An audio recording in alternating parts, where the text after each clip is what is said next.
బిడ్డలారా, ఈరోజు ఒక క్లుప్తంగా బ్రీఫ్ చేద్దాం. జల్లెడ దేనికి? జల్లించాలి. ఏదైనా ఇదో రకరకాల జల్లెడలు ఉంటాయి కదండి. పిండి కొన్ని అదని ఇదని దాన్ని అని వాటికి వీటికి ఉంటాయి కదండి జల్లెడ. ఇప్పుడు జల్లిస్తున్నప్పుడు ఏం జరుగుతుంది అక్కడ? ఆ పిండి సంగతి అట్లుంచు. మామూలుగా అమ్మండి మంచివి కింద పడతాయి, పనికి దానివి పైన నిలబడతాయి కదా. గట్టివి శ్రేష్టమైనవి కిందికి దిగుతాయి కదా. ఇక్కడ జల్లెడ ఇది కూడా తీర్పుకే సాధించాం. దేవుడు అపోస్తలులో ఒక ఆయనతోటి నిన్ను గోధుమలు వలె సాతాను జల్లించబోతున్నది అని అన్నాడు. ఈ విషయాన్ని క్లుప్తంగా మాట్లాడుకుని వైన్ యార్డ్స్ లోకి ఒకదానికి వచ్చేద్దాం. చదవండి లూకాసు వార్త 22వ అధ్యాయం. లూకాసు వార్త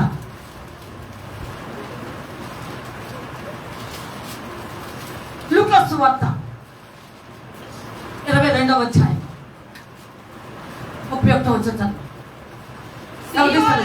అమ్మా సీమోను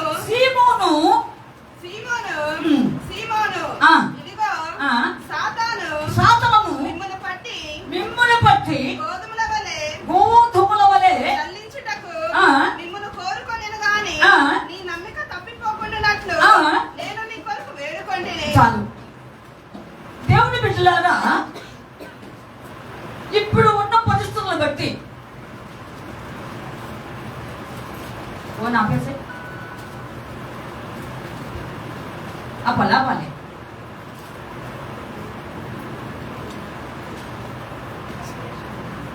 కనుక దేవుని బిడ్డలారా,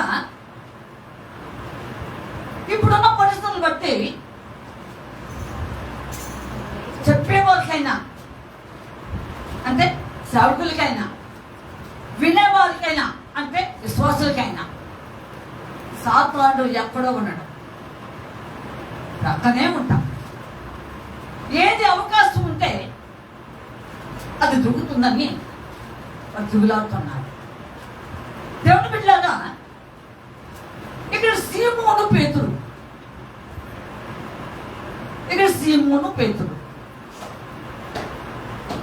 దేవుని బిడ్డలారా, ఆఫ్టర్ రిజరెక్షన్ బిఫోర్ రిజరెక్షన్, యేసు ప్రభువు పునరుద్ధానం కాకముందు అయిన తర్వాత అతని వ్యక్తిగత ఆత్మస్థితి ఒక్క మాట చూద్దాం. బాగా శ్రద్ధగా వినండి. ఈ ప్రభువైన యేసుక్రీస్తు వారు పునరుద్ధానుడు కాకముందు పేతురు గారి యొక్క జీవితము స్థిరపరచబడలేదు, అస్తవ్యస్తముగానే ఉన్నది. ఒక్క మాట చెప్పాలంటే దుడుకు స్వభావము కలిగిన వాడు. ఈ 11 మంది బాగానే ఉంటారు, ఈ 12వ వ్యక్తిని ముందుకు నెడుతూ ఉంటారు ప్రతిదానికి. దేవుని బిడ్డలారా, నెడితే నెట్టించుకోవద్దు. అంటున్నారా? నెడతారు, నెట్టించుకోవద్దు. నిన్ను పొగుడతారు, పొగిడించుకోవద్దు. నిన్ను ఆకాశానికి వేస్తారు, వేయించుకోవద్దు. ఇవి భలే భయంకరమైన నాశనానికి దారితీస్తాయి. సాతానుడు ప్రక్కనే ఉంటాడు. కనుక యేసు ప్రభువు సిలువ మండపంలో వెలుగ మునుపు ఎవరు నీ పక్షి కొన్నా లేకపోయినా నేనుంటాను అన్నట్టుగా అన్నాడు. కానీ నీవే పొంగుతావన్నా. అది నాకు దూరమౌడుగా కాదాడు కానీ కాలేదు కదా. దేవుని బిడ్డలారా, గోధుమలు రకరకాల గోధుమలు ఉంటాయి, కానీ గోధుమలో శ్రేష్టమైన గోధుమలే జల్లెడ పట్టినప్పుడు క్రిందకి దిగుతాయి. దేవుని బిడ్డల జల్లెడ తీర్పుకు సాదృశ్యం. ఒక్కొక్క దినమందు దేవుని యొక్క చిత్తానుసారంగా ఆ తీర్పులను నిలబడవలసి వస్తుందేమో జాగ్రత్త. గోధుమ వల్లే గట్టెక్కించవలే నీ వ్యక్తిగత ఆత్మస్థితి ఉండాలని దేవుడు కోరుకుంటున్నాడు. కనుక సీమోను సీమోను అని 2 సార్లుగా దేవుడు పిలిచాడు. దేవుడు నిన్ను అన్ని విషయంలో ఏదో ఒక ప్రణాళిక నిబడిలో ఉన్నప్పుడు పిలిచే పిలుపు వేరు, ఇది కాస్త కఠినంగానే ఉంది. ఎందుకు కఠినంగా ఉంది? సాతాను నిన్ను దళించబోతుందయ్యా. లోకములో ఉన్నప్పుడే నీవు దైవికమైన చిత్తాన్ని కలిగి ఉంది. సాతానునికి యుక్తి కుతంత్రములను అది వేసే అగ్ని బాణముల నుండి నువ్వెంతైనా సరే ప్రార్థనాపూర్వంగా ముందుకు సాగవలసిన వారై ఉన్నారు. దేవుని స్తోత్రం. నీకు జయ జీవితం రావాలి అంటే సాతాను నిన్ను జల్లిస్తూనే ఉంటుంది. దాని ఇష్టం ఎప్పుడైనా జల్లిస్తుంది. శరీర ఆత్మలు రెండింటినీ అది ఇష్టం ఆడుకోవచ్చు. దేవుని బిడ్డలారా, నేను చాలా సందర్భాల్లో ఏబు గ్రంథం 41వ అధ్యాయం చదువుకోమని అనేక మార్లు చెప్పాను. అక్కడ వక్రమును గురించి రాయబడి ఉన్నది అధ్యాయం అంతా. నన్ను ఇంగ్లీష్లో లేవియథాన్ అన్నారు. దానికి ఎంత బలం ఉన్నదో ఎంత శక్తి ఉన్నదో అది రాయబడి ఉన్నది. ఇప్పుడు అవసరం లేదు. కనుక సాతానికి చాలా శక్తి ఉన్నది, బలం ఉన్నది. అది ఏదైనా చేయగలదు. బిడ్డలారా, దేవుడు కృపే లేకపోతే, దేవుడు నీ పక్షంగా నిలబడకపోతే, దేవుడే నీ విషయంలో పెనుగొట్టుకోకపోతే, దేవుడే నీ యొక్క తీవ్రత కలిగి ముందుకు రాకపోతే, దేవుడే నీ యొక్క ప్రణాళికను బట్టి ఆయన యొక్క ఆలోచనలు లేకపోతే సాతాను ఎంతైనా సరే లోపు వెళుతుంది, ఎక్కడైనా పడగిస్తాను. ఆలోచించండి. కనుక నేను నీ కొరకు వేడుకున్నాను సీమోను. దేవుడే వేడుకోకపోతే సీమోను కాకపోవడం, పేతురు కాకపోవడం. ఈ రోజు నీవు ఇక్కడ నిలబడినావంటే, ఇక్కడ కూర్చున్నావంటే, నేను ఇలాగ ఉన్నాను అంటే ఆయన నా పక్షంగా నీ పక్షంగా నిలబడబట్టే. దేవుని స్తోత్రం. ఆలోచించండి. మన బలహీనతలు అడిగిన దేవుడు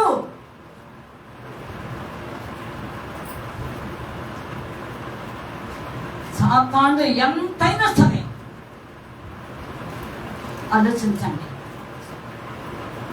దేవుని బిడ్డలారా, ప్రార్థనాపూర్వంగా దేవుడి మీద అనుకోకపోయినట్లయితే దాని గురిలో, దాని ఉగ్రతలో, దాని పడసంతగా నలిపివేస్తుంది నిన్ను. దేవుని స్తోత్రం. అంతే. కనుక నువ్వు ఇప్పుడు దినాల్లో, చివరి దినాల్లో నువ్వు జాగ్రత్తగా ఉండాలి అంటే నీకు దిక్కు మొక్కు ఒకటే, ప్రార్థన భారం. దేవుని స్తోత్రం. ఎంతమందికి ఆ ప్రార్థన భారం ఉన్నది? ఎంతమందికి ప్రార్థన భారం ఉన్నది? నాకున్న బలహీనతను బట్టి ఏ క్షణం కా క్షణము దేవుడు నా పక్షంగానే ఉన్నాడు. నిజం. ఒకవేళ శరీరము పుట్టం అయిపోయినా నా ఆత్మ మాత్రం క్షేమస్థితిని చూస్తామన్నాడు. నా ఆత్మ ఉల్లసించి గంతులు వేస్తూనే ఉన్నది. నువ్వు తినకపోయినాను. దేవుని బిడ్డలారా, ఆలోచించండి. నేను తినదు నిన్న మధ్యాహ్నమే. ఇప్పుడు మామూలుగానే నిలబడ్డాను. ఆలోచించండి. అయినా నా దేవుడి యొక్క కృపను బట్టి నా దేవుడు నా పక్షంగా ఉన్నాడు. లేకపోతే అది నన్ను ఈ తీరులో ఇంతకాలం కూడా నన్ను ఇచ్చేది కాదేమో. నా దేవుడికి ఎప్పటికప్పుడు నన్ను ఒక నూతనమైనటువంటి తీరులో, ఒక నూతన ఒరవడిలో, ఒక నూతనమైనటువంటి స్థితిగతుల్లో ఆయన ఆత్మ నన్ను ఉన్నతంగా ఎత్తుపడుతున్నాను. దేవుడు స్తోత్రం. అంతే. బిడ్డలారా, నీవు కూడా ఆ స్థితిలోకి రావాలి. గోధుమలు గట్టిగా ఉంటాయి. స్థిరపడిన వారిని, బలపడిన వారిని, దేవుని యొక్క చిత్తం వెలిగిన వారిని, బలమైన వాక్యాలను కలిగిన వారిని, దేవుడి యొక్క సన్నిధిలో ప్రార్థన భావము కలిగి ఆయనతో మాట్లాడి ఆయన కృపను పొందుకున్నటువంటి వారిని ఎల్లప్పుడూ అది తల్లించడానికి సిద్ధంగానే ఉంటుంది. దేవుని స్తోత్రం. కనుక దేవుని బిడ్డలారా, చాలా జాగ్రత్తగా ఉంటాం. లేకపోతే లోకంలో ప్రతికూలంగానే అది నేను జల్లిస్తుంది. పెద్దబాబు, భయపడుకో, నీ దేవుడు యెహోవాయే నీ పక్షంగా ఉన్నా. ఆలోచించండి, ఆలోచించండి దేవుని బిడ్డలారా. కనుక జల్లిస్తున్నది, బాగుగా జల్లిస్తున్నది, చాలా భీకరంగా జల్లిస్తూ ఉన్నది. అందుకే ఆమోస్ గ్రంథం 9వ అధ్యాయము ఓ మాట చదువుదాం. ఆమోస్ చిన్న ప్రాప్తులు ప్రాప్త. ఆమోస్ గ్రంథం 9వ అధ్యాయం 9వ వచనం 9 త్వరగా. నేను ఆజ్ఞయ్యగా ఒకడు ధాన్యము జల్లెడతో జల్లించున్నట్లు ఇశ్రాయేలీయులను అన్యజనులందరిలో జల్లించును. కానీ ఒక చిన్న గింజైన నెలరాలదు. దేవునికి స్తోత్రములు. హల్లెలూయా. ఆజ్ఞిచ్చేశాను, ఆజ్ఞిచ్చేశాను. ఇశ్రాయేలులను జల్లిస్తున్నాను. ఒక్క గింజ కూడా కింద రాలా. దేవుని బిడ్డ ఆలోచించండి.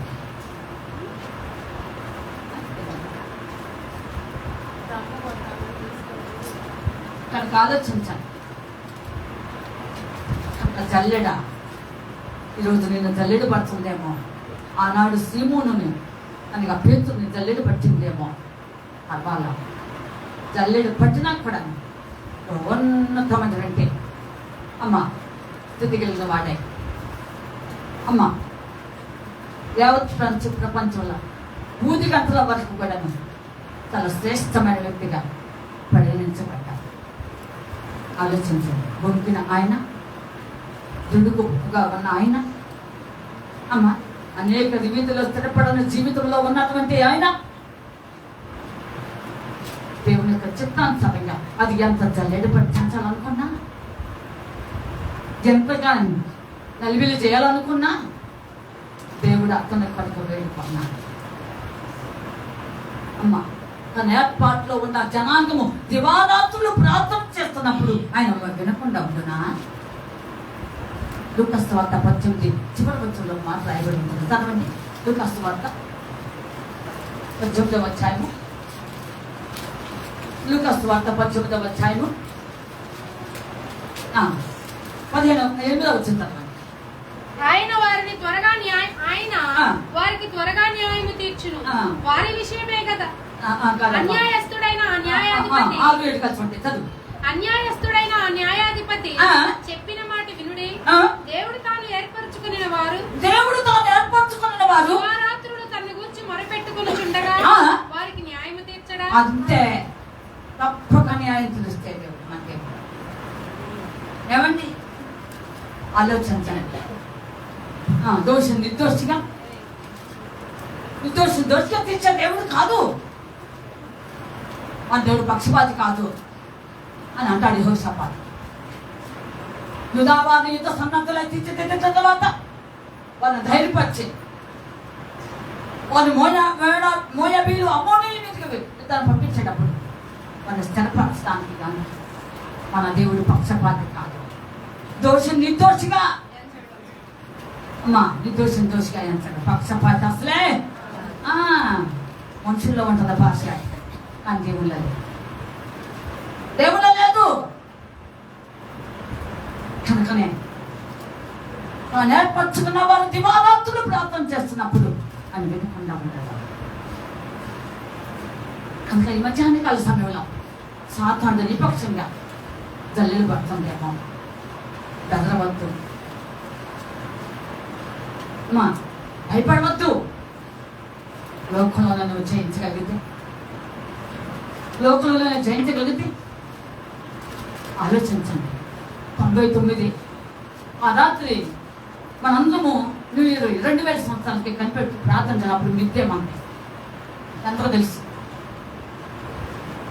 అందరూ కనిపెట్టి ప్రార్థన చేస్తున్నారు. బాగా ప్రార్థనలో ఉన్నా, నేను ప్రార్థనలో పరిగెడుతూ ఉన్నా. యోర్దాను నది నేను మామూలుగా అయితే చూడలేదు. ఆ దానిలో నేను చాలా మధ్యలోకి వెళ్తున్నాను. నన్ను పరిశుద్ధాత్ముడు తీసుకెళ్తూ ఉన్నాను. అలా తీసుకువెళ్తున్నప్పుడు ఆకాశమును తెరవబడి డింగ్ డాంగ్ అనే సౌండ్తో ఒక పెద్ద బుక్ ఈ బైబిల్ కంటే వెలుపుగా ఉందండి. ఈ బైబిల్ కంటే వెలుపుగా ఉంది. దాని మీద తెలుగులో అక్షరాలే పెద్దవి, తెలుగులో పెద్ద కనిపించి విజేత అని రాస్తాను. ఎలా ఉందండి చెప్పండి అందరూ? విజేత. ఒక పాట కూడా దాని టైటిల్ సాంగ్ నేనైతే మర్చిపోయాను. టైటిల్ సాంగ్ పాడుతూ అది ఇలాగ చిక్చర్ టైపులో వస్తుంటే అది ఖచ్చితంగా నా ట్రిపులకు వచ్చేసింది. ఇలా పట్టుకునే వాడి విజేత అని. దేవుని బిడ్డలారా, మనందరూ జయ జీవితంలో ముందుకు సాగాలి. సాతాను జల్లిస్తుంది, సాతాను పట్టి పీడిస్తుంది, సాతాను అనేక విషయాలకు వెలుగులు చేస్తుంది, అనేక అలజడులు తెచ్చిపెడుతుంది, అనేక సమస్యలు తీసుకొచ్చి పెడుతుంది. ఆత్మీయ పోరాటంలో ఎన్నెన్నో పరిస్థితులను ఎదుర్కోవాల్సి వస్తాయి. అయినా సరే నీవు విజేతగా జయ జీవితంతో నువ్వు నిలబడితేనే తప్ప, లేకపోతే నీకు అక్కడ ఉన్నతమైన స్థానంలో నువ్వు వెళ్ళలేవు. అందుకనే ఇక్కడే నీకు తీర్పు ఉంటుంది. ఆ తీర్పులో నువ్వు గెలవగలిగితే అమ్మా, ఆ తీర్పులో నువ్వు గెలవగలిగితే, విజయం సాధిస్తే ఆలోచించండి.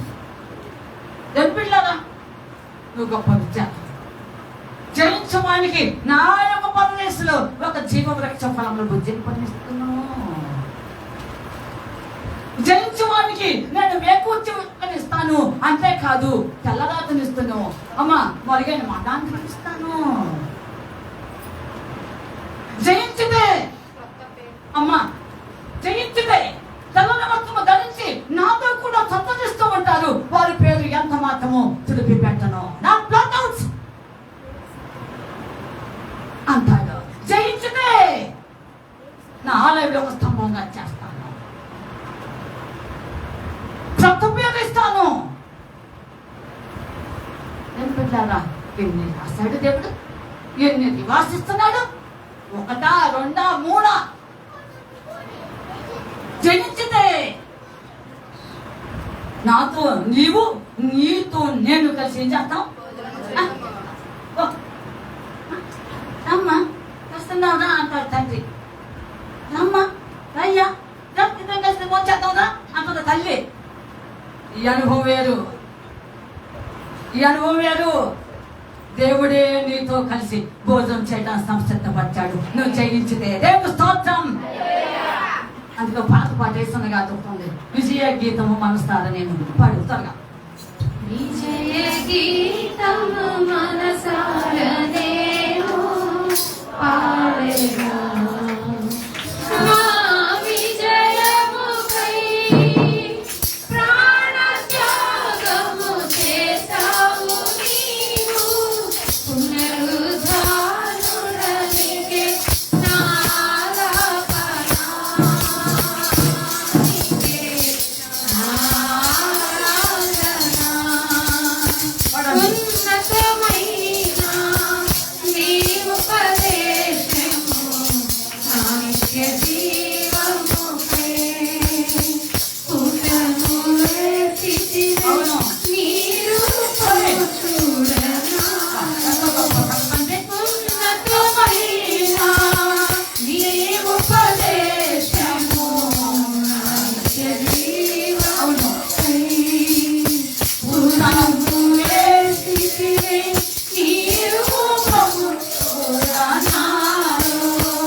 గొప్ప ఒక విజయ గీతము ప్రభు యేసుక్రీస్తు వారితో కలిసి పాడగాలే అనుభవాలు ఇక్కడ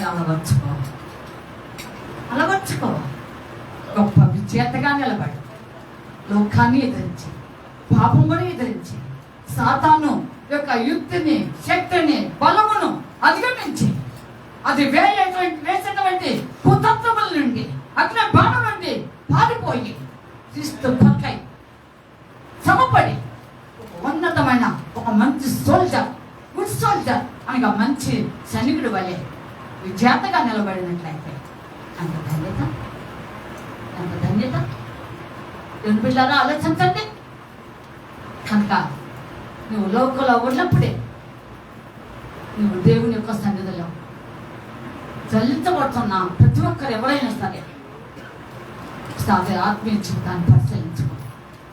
ఇది నీ క్షేమం కొరకే అనుకో, నీ ఆత్మీయ జీవితం అభివృద్ధి కొరకే అనుకో, నువ్వు ఆత్మీయతలో మెలిసి ఎక్కడానికి కొరకే అనుకో.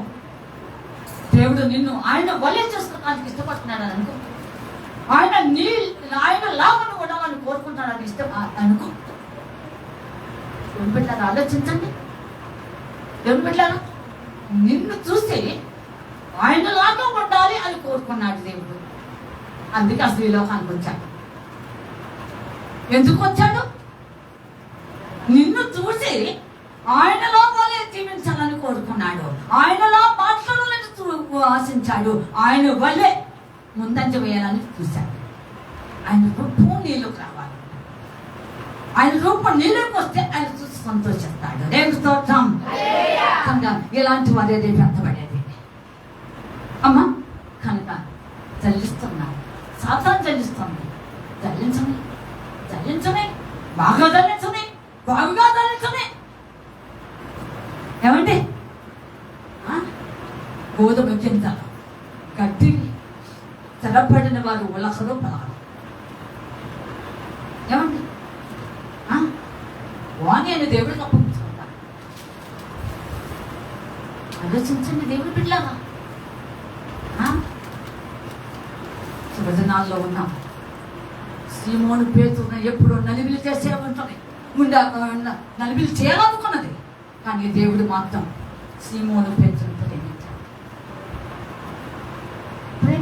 దేవుడు ఎంతో ప్రేమించాడు, అపరిమితంగా ప్రేమించాడు. నీ నమ్మిక తప్పిపోకున్నట్లుగా నేను నీ కొరకు వేడుకున్నానయ్యా. దేవుడే ఈరోజు నీ పక్షంగా నా పక్షంగా వేడుకోలేకపోతే, తండ్రికి తన కుమారుడు అప్పగించకపోతే ఈరోజు ఇలా ఉండేవాళ్ళమా? చెప్పాలి అందరం. ఉండేవాళ్ళమా? లేదా? నాకున్న పరిస్థితులు, నీకున్న ఉద్దేశములు, నీకున్నటువంటి ఒత్తిడులు, నీకున్నటువంటి ఏదైనా సరే ఒత్తిడుకులు అన్ని కూడాను ఎప్పుడో నిన్ను వెనకంజ వేయాల్సిందే. ఎప్పుడో సాతాను నేను నలివిలు చేసి పడేసి ఒక తీర్పు కొత్త సిద్ధంగా నిలబెట్టేశాడు. కానీ దేవతి దేవుడు నిన్ను పరిమితంగా ప్రేమించాడు, అధికంగా ప్రేమించాడు. సమస్యల కంటే ఉన్నతమైన వాడని నేను గీతకు నిలబడి ఉన్నాను అంటాడు. నీ కష్ట నష్టముల కంటే ఇదిగో నేను ఉన్నాను అంటున్నాడు దేవుడు. నువ్వు దేనికో భయపడుతున్నావో వాటన్నిటి నువ్వు ప్రక్కన పడేసి ఇదిగో నేను నీ పక్షంగా నిలిచి ఉన్నాను అంటున్నాడు. ఆలోచించండి. అలాంటి దేవుడు ఈ రోజు మా పక్షంగా ఉన్నాడు. ఉన్నాడు మన వలసి ఏమనంటారా? అవును. దేవుడు బిడ్డలారా ఆలోచించండి. నా మట్టుగా అయితే ఏ క్షణమైనా సరే, ఏ స్థితిగతులైనా సరే నా పక్షంగా దేవుడు నిలబడబట్టే అంతే. ఒకవేళ సాతాను దూతకు ఆజ్ఞాపించిన వెంటనే నా ప్రభు నా పక్షంగా నిలబడి ఉన్నాడు. అందుకే ఈ తిరిగా నేను నిలబడగలిగినాను, ఈ తిరిగా మాట్లాడగలుగుతున్నాను. ఆలోచించండి. డాక్టర్ శాంతి వాళ్ళ అక్క కొడుకు అబ్బాయి రవిను వాళ్ళ భార్య వచ్చారు. మాట్లాడుతున్నాను ఎంత ఎట్లన్నా ఉన్నది, ఎంత బలహీనంగా ఉన్నాయి, నా వయసు తగ్గలేదని చెప్పారు. అంతే. దేవుని బిడ్డలారా ఆలోచించండి. దేవుడు ఆయన కృప చివరినాళ్ళు ప్రభు ఉన్నాడు. దేవుడు చూసి భయపడవద్దు, జడేవద్దు. ఆలోచించండి. సాగిపో లేకపోతే సాయంత్రం నిన్ను జల్లించి తీర్పు కొరకు నేను సిద్ధపరుస్తుంది. నువ్వు నిలబడాల్సి వస్తాను. తీర్పును దాటిపో. జీవంలోకి వెళ్ళాలని ఆశిస్తే నువ్వు బ్రతికమండగా నీ కొత్త జీవితంలోనే కాలం లేదని గ్రహించి ఇప్పుడే క్షణంలోనే దేవుని వైపు చూడు. మోకరించి ఆయన అడుగు. ఇప్పటి నుండి ప్రభా నేను నీ దానమయ్యా, నా పక్షంగా నువ్వు ఉన్నావు అని దేవుని హృదయపూర్వకంగా మనసారా ఆయనలో ముందుకు పంపించి వెళ్ళి ఒక్క అడుగు వేయి. నువ్వు ఒక అడుగు వేస్తే ఇంకొక అడుగు వేస్తాడు దేవుడు నీ పక్షంగా. నేను పిల్లలు ఆలోచించండి, అలాంటి దేవుడు నీ పక్షంగా ఉన్నాడు. మన దేవుడి పేరే ఏమిటో తెలుసా? చెప్పండి. మన దేవుడి పేరు చెప్పాలి. పాత నిబంధనలు 35వ గట్టి పేరు, మంచి శ్రేష్టమైన పేరు యుద్ధశూరుడనే యెహోవా. దేవుని స్తోత్రములు. మన దేవుడు ఎవరు? అంతే. శూరత్వము, సౌరత్యము, చాలా ఉన్నతమైన స్థితి కలిగిన దేవాది దేవుడు నీ పక్షంగా ఎదురుగా నిలబడి ఉన్నా. ఆ చిన్న అనుభవం చెప్పేసి ముగిస్తున్నా. మొదటి పాయింట్లోకి వస్తాను. నాకు దేవుడు సేవ పిలిచిన వ్రతలో మౌన వ్రతం అన్నాను. మొదటి రోజు కొన్ని ఇబ్బందులు కలిగినాయి. నాకు బైబిల్ గ్రంథంలో బాప్తిస్మ యోహాను ఎలా ఉంటాడో అంతవరకు చదవగలిగినాను. నాకు వాస్తవానికి ఎలా ఉంటాడో నాకైతే తెలియదు, కానీ బైబిల్లో ఏ విధంగా రాయబడి ఉన్నదో అలాంటి బాప్తిస్మ యోహాను గారే నాకైతే వచ్చి మాట్లాడాడు. దేవుని స్తోత్రం. హల్లెలూయా, హల్లెలూయా. నేను అడిగాను దేవుని సన్నిధిలో, ప్రభువా ఇతడెవరు? ఇతడే బాప్తిస్మ యోహాను గారు. దేవుని స్తోత్రములు. నా పక్షంగా నిలబడి నాకు వచ్చే పోరాటములన్నీ కూడా నువ్వు అలాగే నిలబడమ్మా, నేను యుద్ధం చేసేవాడిని అన్నాడు. సాతానుతో యుద్ధం చేశాడు. ఎప్పుడు అదృశ్యం తెలీదు. రెండు బిడ్డలారా, మన పక్షంగా దేవుడు ఆయన బిడ్డలను పంపిస్తాడు. అవును, సాధుస్తున్న గారు ఎవరు ఎలా ఉంటాడో నాకు తెలీదు. విన్నాను అంతవరకే, పుస్తకాలు చదివాను అంతవరకే. కానీ నా కుడి ప్రక్కన ఉండి కాషాయ బట్టలు ధరించి మా తలబాగు చుట్టుకొని జ్ఞాపకం చేస్తూ ఉన్నాడు. నా మూడు రకం 2వ రోజు. ఎవరు బిడ్డారా, అలాగ భక్తులు ఎంతమంది చూశాను, చూడగలిగాను. ఆలోచించండి దేవుని బిడ్డారా, మధ్యాహ్న కాల సమయంలో ఏ స్థితిగతులైనా, ఏ పరిస్థితులైనా నేను మబ్బి పెట్టి, రాబడి పెట్టి, ఆట పెట్టి, సాతాను గోధుమలు తల్లినట్టుగా తల్లిస్తున్నదేమో. భయపడవద్దు. భయపడి తీర్పులకు నిలబడవద్దు. భయపడి దేవునికి చిత్తానికి వ్యతిరేకమై అమ్మ ఆయన తీక్షణమైన కోపాన్ని తీసుకోవద్దు. కనుక ఈరోజు నీ జీవితం దేవునికి అప్పగించాడు. దేవాది దేవుడు నిన్ను ఎంతో ఎంతో ఎంతో ప్రేమించాడు. ఎంత ప్రేమించాడు? నువ్వు నాకు ఇష్టమైనందున నువ్వు గనుడు అయితే అంటాడు.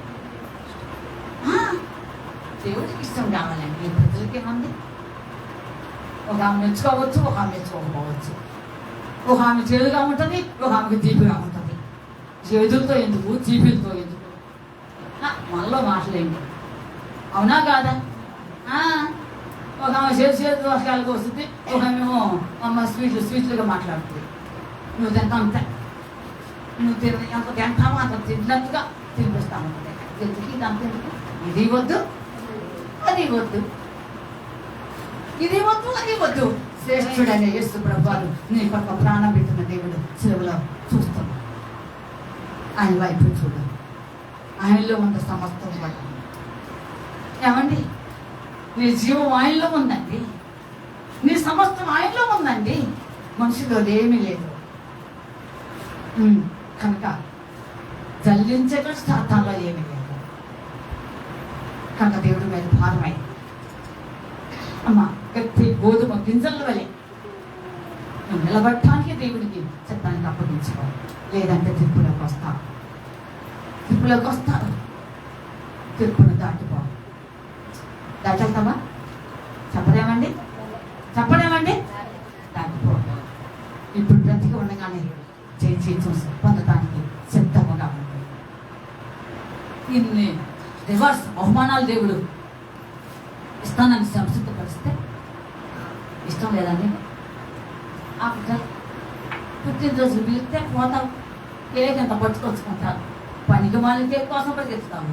దేవుడు నీకు అంత శ్రేష్టమని బహుమానాలు సిద్ధపరుస్తాడు. ఏమంటే బిర్యానీ అంట బిర్యానీ పరిగెత్తుతావు. ఎండని చూడవు, వానని చూడవు, చల్లని చూడవు, ముందు పోయి కక్క దానికోసం పోతావు. దేవుడు నీకు శ్రేష్టమైనవి 7 ఏళ్ళు విందు సిద్ధపరిచించాడు. ఏదో నీకు ముఖ్యం చెప్పాలి. ఏది ముఖ్యం నీకు? ఏమంటే అందరూ కలిసి విందులు చేసి ఆనందముగా నుందురు.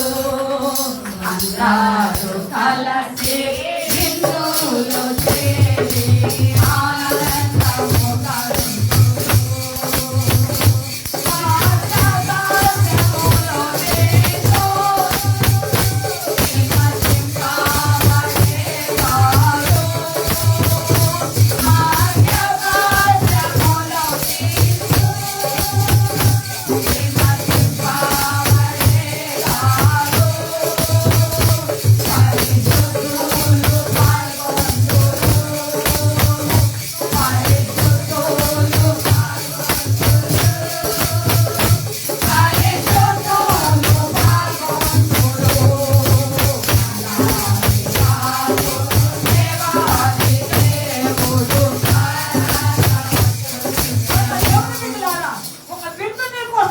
సిద్ధపడతాడు. 7 సంవత్సరాల కింద 1 రోజా 2 రోజుల ఒక ఇంటికి పోతే ఒక పూట కలుసుకుంటాం.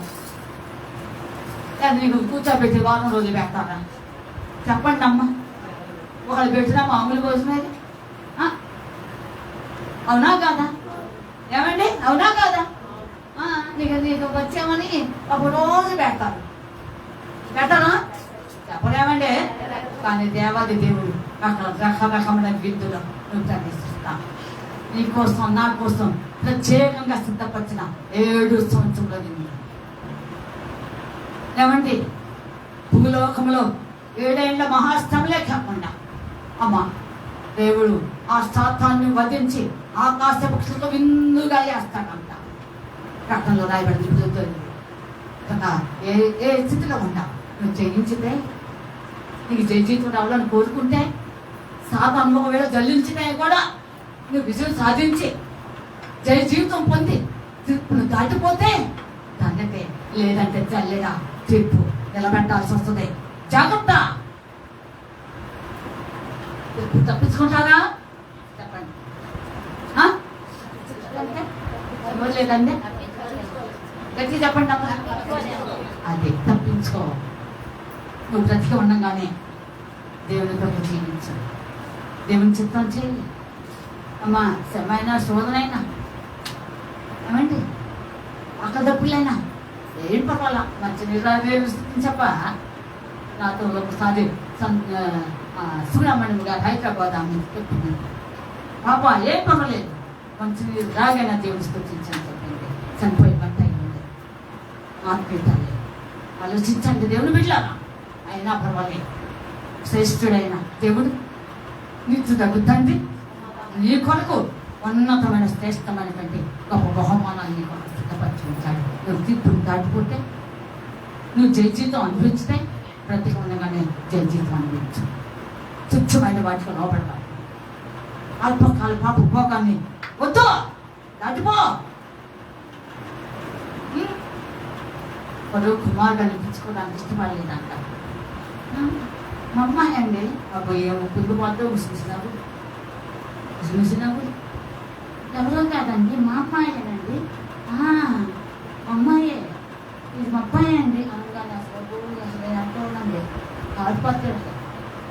ఎవరు అమ్మాయి అన్నా అబ్బాయి అన్నా కాదన్నా నీవు దేవుని బిడ్డవు, దేవుని సొత్తువు. అది గుర్తుంచుకోవాలి. దేవాది దేవుడు నిన్ను అప్రమితంగా ప్రేమించాడు. తీర్పును తప్పించు. తీర్పు నుండి దాటిపో. లేకపోతే జల్లించి నేను తీర్పులో నిలబెడతాను. నిలబడతావా? ఏమండి దాటిపో. మధ్యాహ్నం కళలు ఎలా ఉన్నాము ఒకసారి మనం ప్రశ్నించుకొని 2 నిమిషం ప్రార్థన చేసుకోండి. 2వ పాయింట్కి వస్తాం. 2:30 అయింది. 1 నిమిషం ప్రార్థన చేసుకోండి.